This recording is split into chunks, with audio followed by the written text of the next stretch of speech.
Chapter 34. Worshippers of Helgrind. Eragon was alone in the room when he woke. Scrawled onto the wall with a charcoal stick was a note that read, Eragon, I will be gone until late tonight. Coins for food are under the mattress. Explore the city. Enjoy yourself. But stay unnoticed. Brom. P.S. Avoid the palace. Don't go anywhere without your bow. Keep it strung. Eragon wiped the wall clean, then retrieved the money from under the bed. He slipped the bow across his back, thinking, I wish I didn't have to go armed all the time. He left the Golden Globe and ambled through the streets, stopping to observe whatever interested him, but none quite as exciting as Angela's herb shop in Tiem. At times he glared at the dark, claustrophobic houses and wished that he were free of the city. When he grew hungry, he bought a wedge of cheese and a loaf of bread and ate them, sitting on a curb. Later, in a far corner of Dras Leona, he heard an auctioneer rattling off a list of prices. Curious, he headed towards the voice and arrived at a wide opening between two buildings. 10 men stood on a waist-high platform. Arrayed before them was a richly dressed crowd that was both colourful and boisterous. Where are the goods for sale? Wondered Eragon. The auctioneer finished his list and motioned for a young man behind the platform to join him. The man awkwardly climbed up, chains dragging at his hands and feet. And here we have our first item, proclaimed the auctioneer. A healthy male from the Hatterack Desert, captured just last month, and in excellent condition. Look at those arms and legs. He's strong as a bull.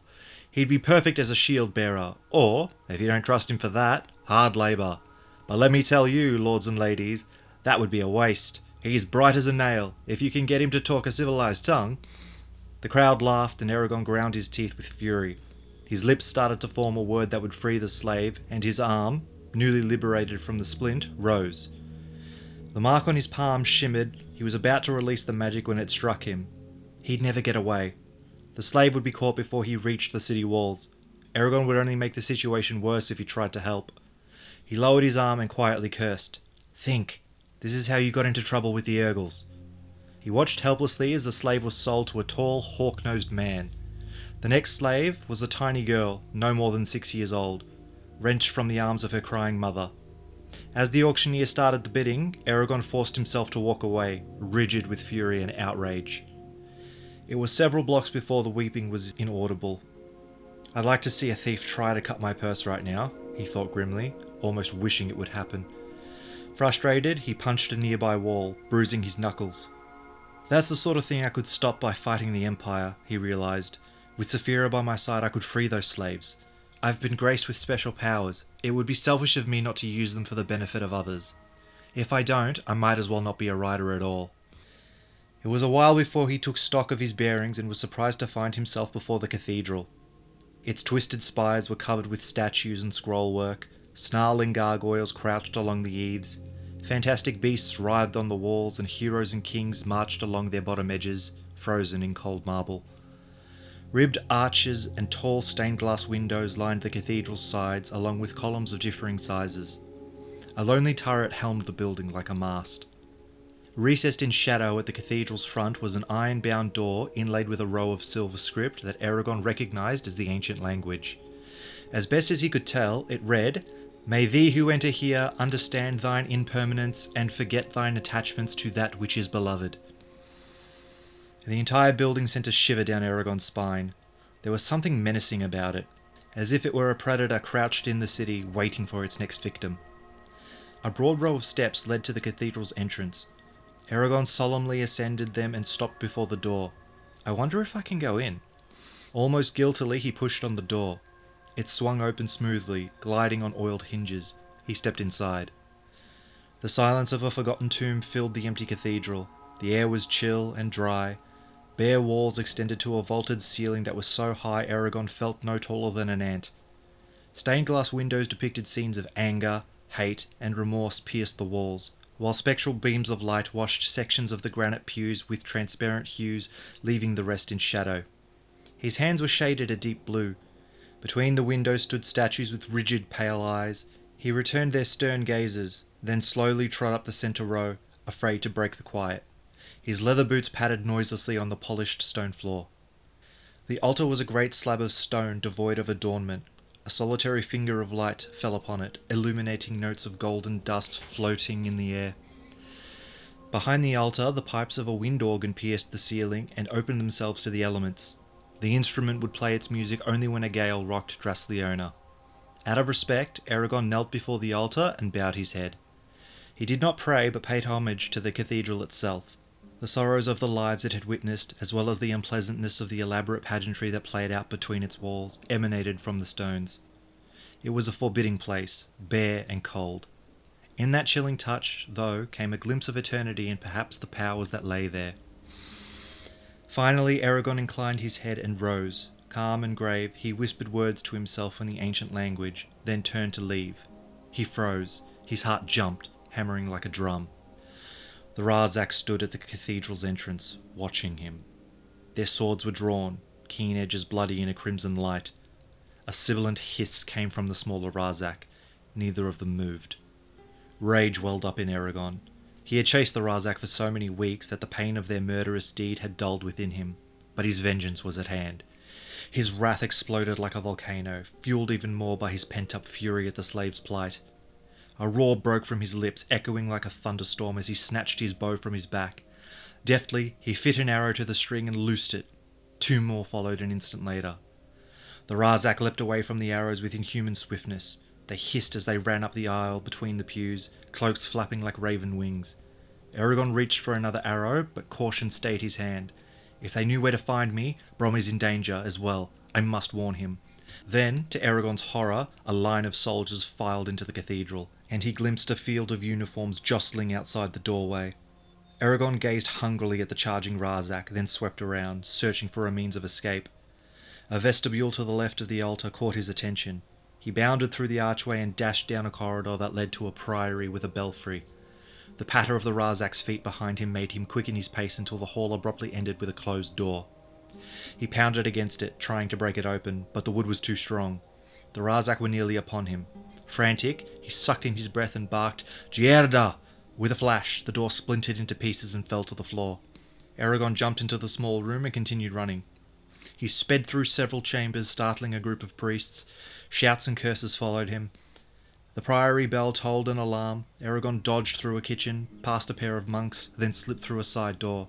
He skidded to a stop in a garden surrounded by a high brick wall devoid of handholds. There were no other exits. Eragon turned to leave, but there was a low hiss as the Razak shouldered aside the door. Desperate, he rushed at the wall, arms pumping.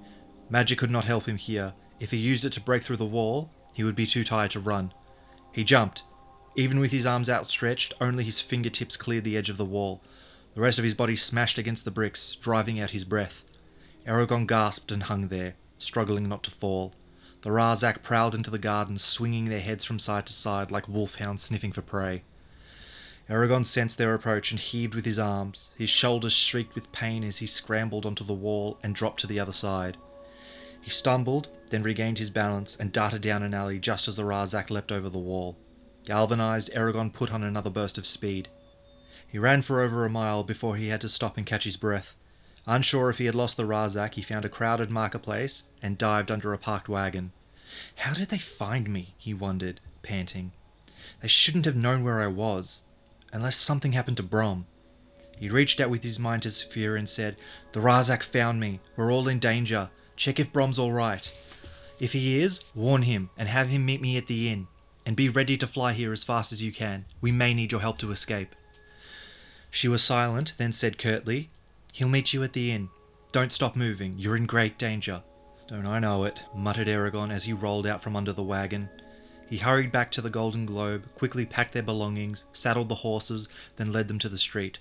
Brom soon arrived, staff in hand, scowling dangerously. He swung onto Snowfire and asked, "What happened?" "I was in the cathedral when the Razak just appeared behind me," said Eragon, climbing onto Kadok. "I ran back as fast as possible, but they could be here at any second. Saphira will join us once we're out of Drasleona. We have to get outside the city walls before they close the gates if they haven't already," said Brom. "If they're shut, it'll be nigh impossible for us to leave. Whatever you do, don't get separated from me." Eragon stiffened as ranks of soldiers marched down one end of the street. Brom cursed, lashed Snowfire with his reins, and galloped away. Eragon bent low over Kadok and followed. They nearly crashed several times during the wild, hazardous ride, plunging through masses of people that clogged the streets as they neared the city wall. When the gates finally came into view, Eragon pulled on Cadoc's reins with dismay. The gates were already half closed, and a double line of pikemen blocked their way. "They'll cut us to pieces," he exclaimed. "We have to try and make it," said Brom, his voice hard. "I'll deal with the men, but you have to keep the gates open for us." Eragon nodded, gritted his teeth, and dug his heels into Cadoc. They ploughed toward the line of unwavering soldiers, who lowered their pikes toward the horses' chests and braced their weapons against the ground. Though the horses snorted with fear, Eragon and Brom held them in place. Eragon heard the soldiers shout, but kept his attention on the gates inching shut. As they neared the sharp pikes, Brom raised his hand and spoke. The words struck with precision. The soldiers fell to each side as if their legs had been cut out from under them. The gap between the gates shrank by the second. Hoping that the effort would not prove too much for him, Eragon drew on his power and shouted, "Du Grind Huelda!" A deep, grating sound emanated from the gates as they trembled, then ground to a stop. The crowd and guards fell silent, staring with amazement. With a clatter of the horses' hooves, Brom and Eragon shot out from behind Drasleona's wall. The instant they were free, Eragon released the gates. They shuddered, then boomed shut. He swayed with the expected fatigue, but managed to keep riding. Brom watched him with concern. Their flight continued through the outskirts of Drasleona as alarm trumpets sounded on the city wall. Saphira was waiting for them by the edge of the city, hidden behind some trees. Her eyes burned, her tail whipped back and forth. "Go ride her," said Brom, "and this time stay in the air no matter what happens to me. I'll head south. Fly nearby. I don't care if Saphira's seen." Eragon quickly mounted Saphira. As the ground dwindled away beneath him, he watched Brom gallop along the road. "Are you all right?" asked Saphira.